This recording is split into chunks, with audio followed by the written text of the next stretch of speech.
Let me put this in perspective. And again, this is, as I think about property management, what we do in real estate is very different than what the rest of the world does with operating a business. So imagine if you started a business, a restaurant, law firm, lawn care, coffee shop, software company, I don't care what it is. I just want to ask you one question. Would you start this business and then hire someone to take care of every aspect of the business?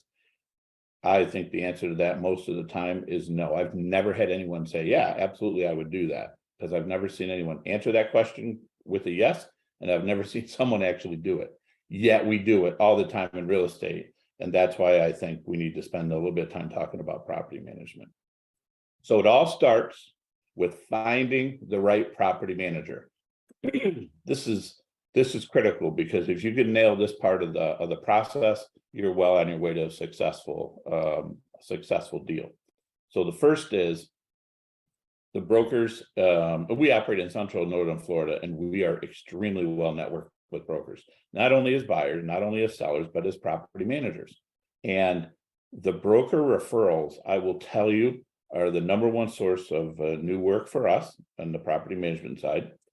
And I will tell you that when you think about what a broker knows about this industry, the business, the properties that they call on, they see property management companies in every phase of managing a property. They watch the transition in, they watch how it goes when they're managing it, they see the numbers when the seller or the owner wants to sell.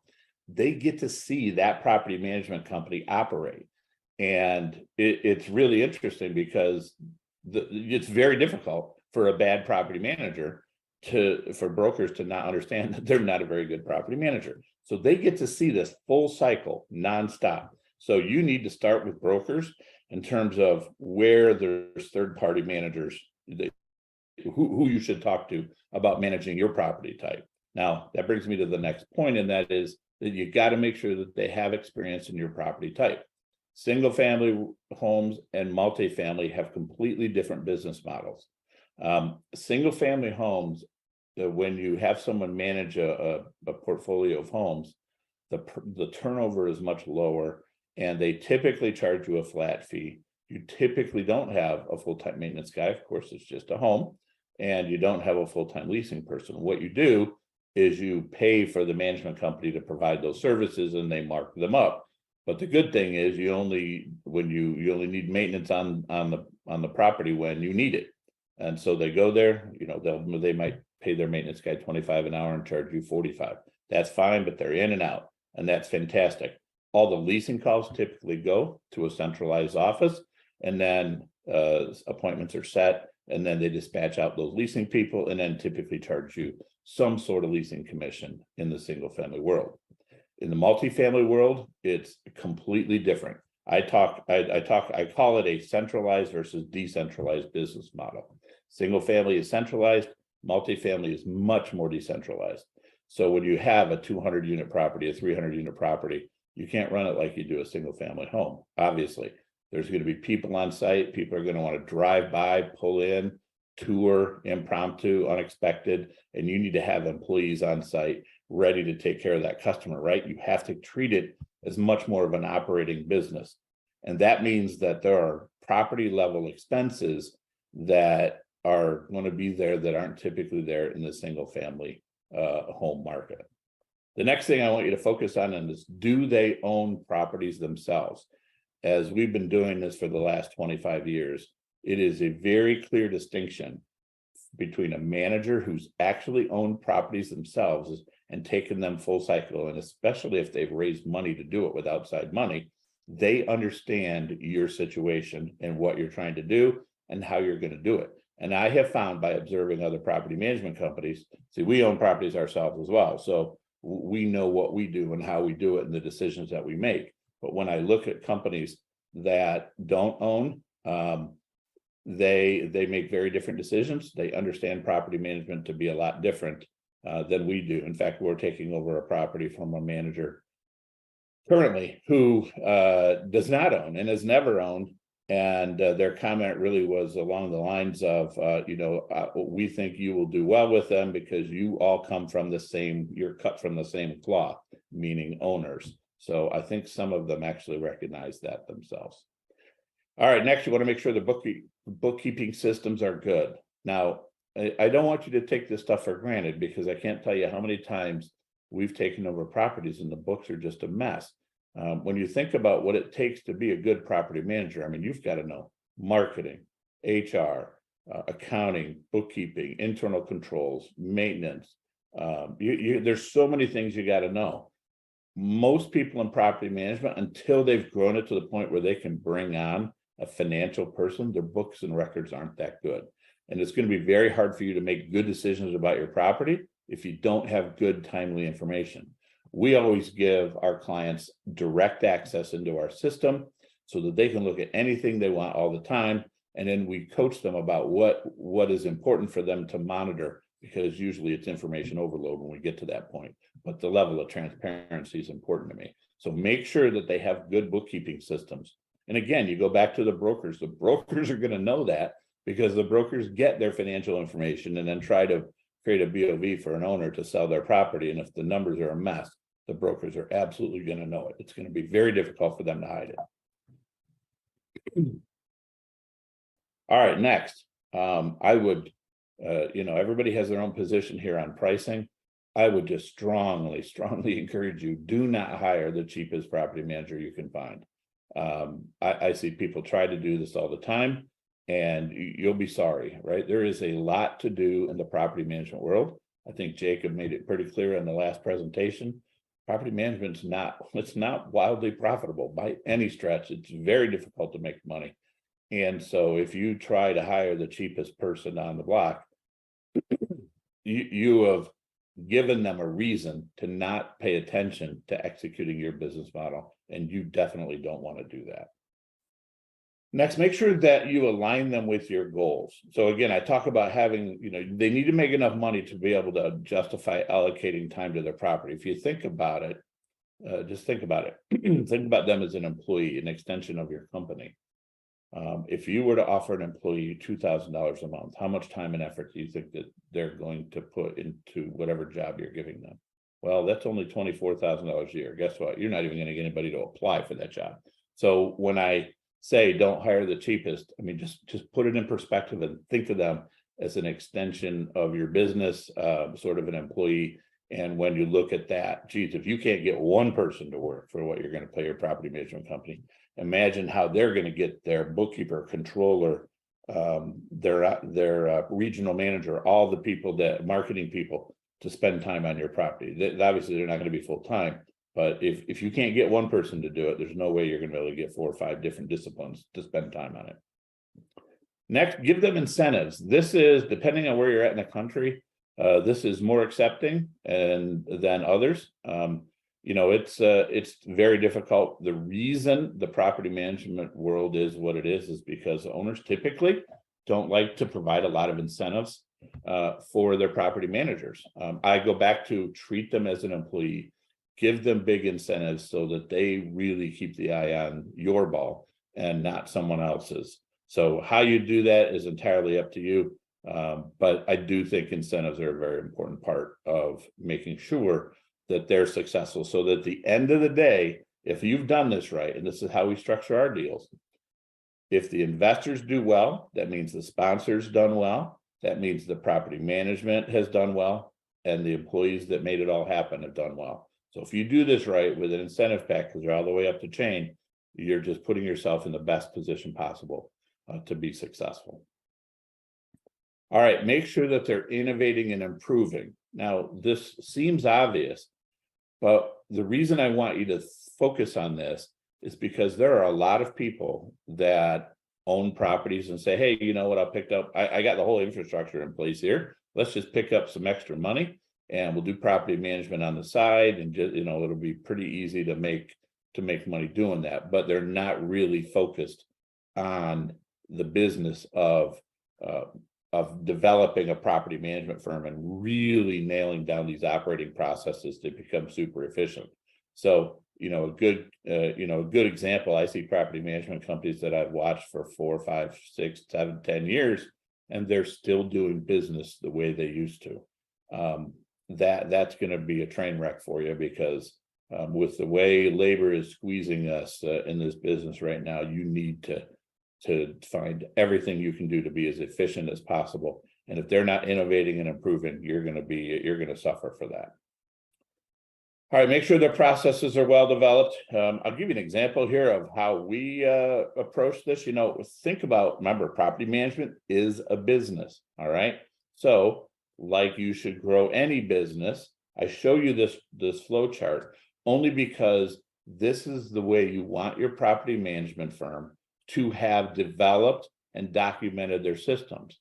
Because if you think about it, as the business grows and scales, right, it's property management. As it grows and scales, they need to be able to teach other people how to do what they do. They need to have quality control around it, and they need to not reinvent the wheel and make the same mistakes over and over again. So I'm not going to go through this flow chart in detail, but this is an example of our unit turn process, and it continues to change all the time. You can see we do a bunch of activities before the resident vacates right here.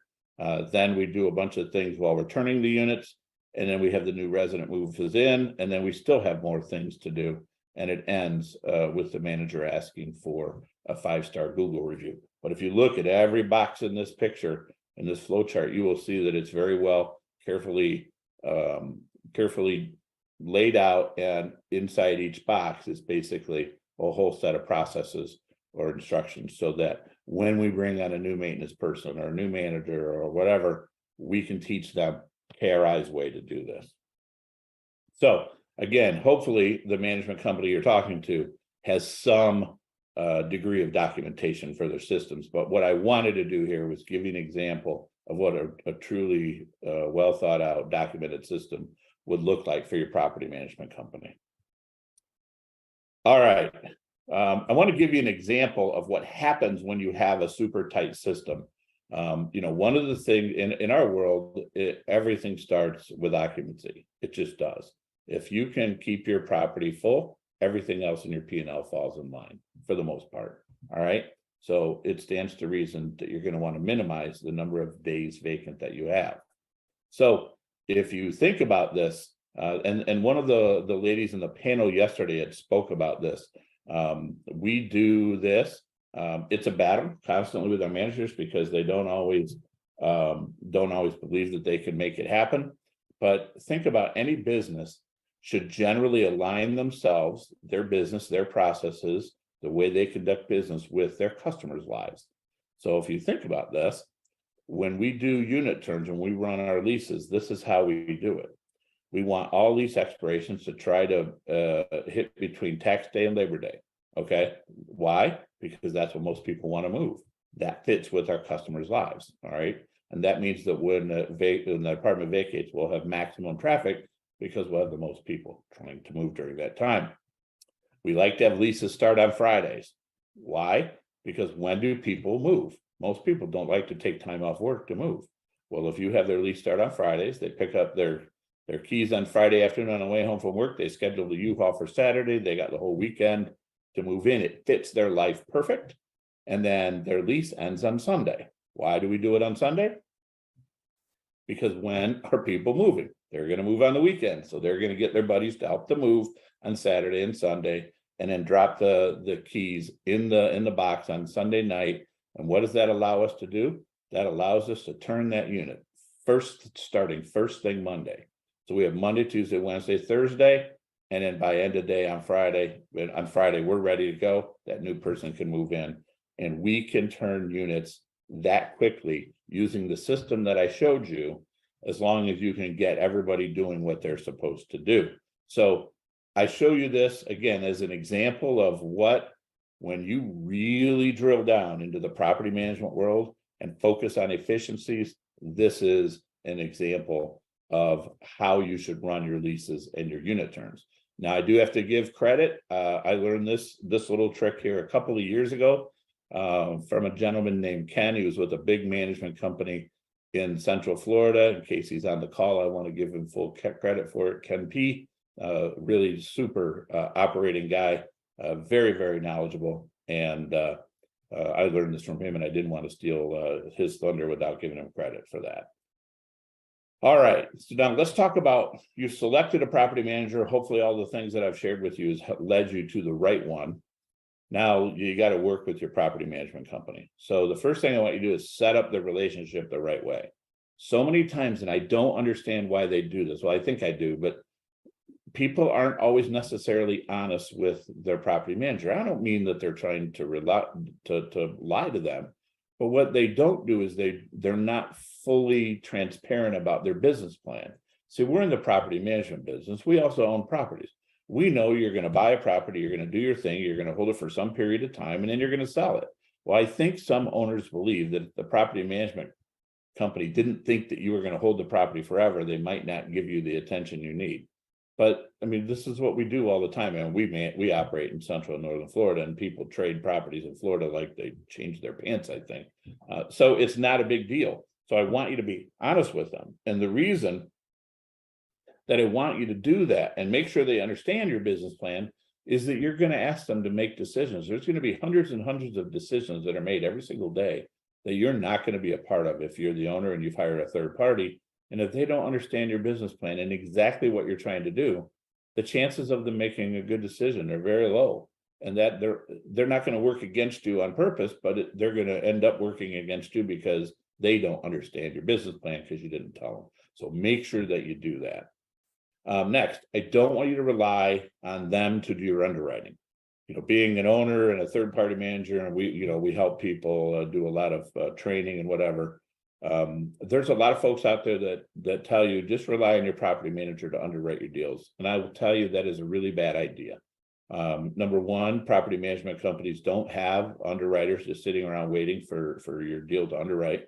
But secondly, this is your deal. You have to pitch it to your investors, and you've got to know the numbers. Now, I do want your property management company to agree with your numbers, but I think they should start with you because you're the one that is going to actually have to make sure that all of these things are possible. And I want you to consult with them and do it sort of as a team process. But, on numerous occasions, we have folks that will call us and say, hey, we have this deal. I was told that the property manager should underwrite the deal for us. And so here's the deal we want you to underwrite for us, and let us know when you're done. And quite honestly, we just don't have the resources to do it. It's just too much. Now, we have a massive client, a very large client, and so on, that might change a little bit, but it's just so time consuming to do this thing the right way. All right, calls, communication. I recommend bi-weekly calls. Some people go to month to month or once a month. You can do that. It's going to depend on the property and what's going on. I think bi-weekly calls is a good middle of the road solution, because if you have weekly calls with the property management company, sometimes that's important, but there's so many things that that they have to do to prepare for a call for you, because they have to be ready for any question that you might ask. What you end up doing if you have too much communication is they spend more time trying to prepare for the calls than they do actually doing the work of managing your property. So bi-weekly calls seems to work really well.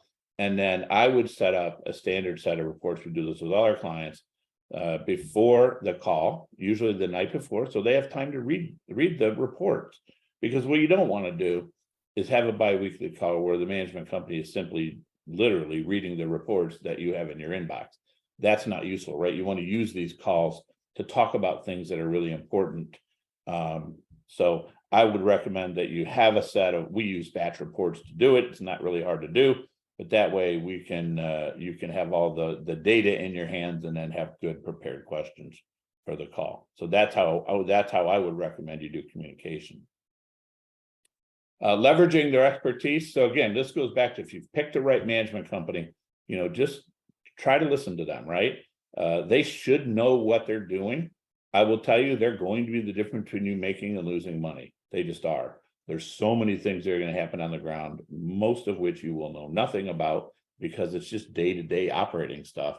And that's why I go back to that's why I started this presentation with choosing the right property management company and making sure that they were qualified to do it. No, let them do their job. They should have the systems, right? What happens to us sometimes is we'll be hired to manage a property, and then the owner will want to impose their systems and ask us to set our systems aside. The problem is you're trying to re-engineer my entire company that way, and it's really hard for us to deal with. So what happens then is you break our systems, and then all of the efficiencies that we've gained over 25 years of development are gone. And more importantly, we have checks and balances throughout all of our systems. And I'm a pilot by background, so I believe in checklists, review, and redundancy. And when you impose your own systems on your property management firm, oftentimes you can break their system and create big problems for yourself, actually. So hopefully, if you have the right one, they should have these systems in place to do the job for you. I would encourage you to, it is, and now what I don't want you to do is take away from this that I expect you to just delegate it to the property manager and you don't have to worry about it. That is not true. You need to be an asset manager here. And that's critical because not every property manager is going to focus on the things you want to. But what's important here is they have them focus on one thing at a time, right? I'll just realize that occupancy is always number one. I can't even imagine a scenario where that's different than number one. It just is, because everything else is always good when you're full. Your delinquencies, you can be tougher on those. You can be better with your renewals. Just everything falls in line when you're full. I would say to you that, and this happens usually at takeover. At takeover, there's probably 150 things that need to happen all in a very short period of time. And if a property management company is experienced and has gone through transitions before, like we have really nailed down exactly what we have to do and when we have to do it so that we can get these things done. I would ask you to if you pick the right management company, they should know how to go through these transitions and what needs to be done when. You can't do 50 things at once, neither can they. I would encourage you, though, over time to just have them focus on one thing at a time, one or two things at a time, from a high level. Be patient, but I do think it's important that you expect progress on those things. So if you focus them and they're not getting progress, now that helps you understand that you've got a real problem there. All right, money. This is a topic that when we first moved our company to Florida about 15 years ago, it blew my mind what happened there. The vendors and the people in that business in Central and Northern Florida, they were really abused pretty hard. And what would happen is the property management companies would manage a property, and then they would hire vendors to do things at someone's property. The problem is, after the vendor was done and they did all the things that they needed to do, the owner was very slow to send the money, and even would go so far as to ask the property management company to renegotiate the fee and kind of arm twist the vendor into taking a lower amount in the hopes that they'll get paid quicker. I would submit to you that you can't do that. You just can't do that. What really happens in our world, and we have to manage this very carefully, and every management company should. Although we're spending money at your property, we're using our vendors. Those vendors probably work across most of our portfolio, and so when one property doesn't provide the funds to pay the bill, vendors will shut us off across the entire portfolio if the number's big enough. So do yourself a favor. Just all of our people are under direct orders. Don't ever spend money that you don't have in the bank, because when our vendors, we need our vendors, especially at a time when labor is so tough to find right now. When we have a hurricane come through and we need someone to come clean up and help us pick up downed trees, we're always the first on their list because we have such good relationship with your vendors. So I know I spent a little bit of time on this, but it's really important that you think about, put yourself in that property manager's shoes. So when they say, okay, we need to do X, Y, and Z at the property, okay, we need the money, and don't pay the contractor up front, but we need the money sitting in the bank so that we know that contractor can get paid timely. All right, accountability.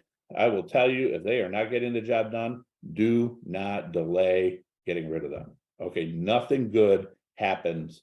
These properties can really tank very quickly. I see it happen all the time in a matter of 3 to 4 months. You can smell it, you can sniff it out when a property management company is not paying attention. Maybe they're focused on something else. Maybe they're having issues. Who knows what the issue is? But as soon as you start to sense a problem, do yourself a favor and create a backup plan, and don't delay in changing them out. That's really really important, because you get yourself so far behind and so far behind the 8 ball that it takes time and a lot of capital to recover from that. What I don't want you to do is, when you see a property management company struggling, please don't try to think for them. Because if you think about this, here's the problem. The people that buy apartment buildings are smart people. What do smart people do? They solve problems. That's what you do. That's what I do. That's what we all do, just inherently. So when we see a property management company struggling that you've hired, the tendency is to start thinking for them. Well, as soon as you start thinking for them, they stop thinking, right? If you watch human behavior, if someone is starting to direct all the things that you need to do, they stop thinking on their own, they stop making their own decisions, and now they just become literally almost an extension, almost a robot. And that's a train wreck. And that's why I want you to go back to, if they're not getting it done, I want you to move on and find a property management company that will get it done for you, because if you don't, it'll spiral out of control. If you like the content that we've shared here, please be sure to subscribe to our channel and hit the bell. So thank you again, and have a wonderful day.